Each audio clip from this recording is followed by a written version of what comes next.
സമയം ഉച്ചയ്ക്ക് 1 മണി. കോടതി ഉച്ചഭക്ഷണത്തിന് പിരിഞ്ഞ നേരം. തൊട്ടുപിന്നിലാണ് എറണാകുളത്തപ്പൻ ഗ്രൗണ്ട്. അവിടെ ഏതാനും നിർമ്മാണ തൊഴിലാളികൾ മാത്രം. സമയം 1:10. പെട്ടെന്ന് ഒരു പൾസർ ബൈക്കിൽ വെളുത്ത ഷർട്ടും ഹെൽമറ്റും ധരിച്ച് 2 പേർ വന്നിറങ്ങുന്നു.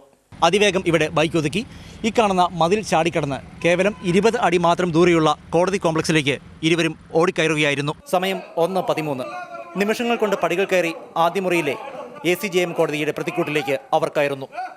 സമയം 1:15.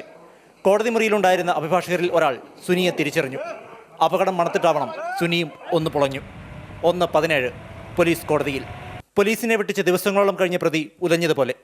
നേരിയ ബലപ്രയോഗത്തിനൊടുവിൽ പോലീസുകാരുടെ കൈകളിലായി.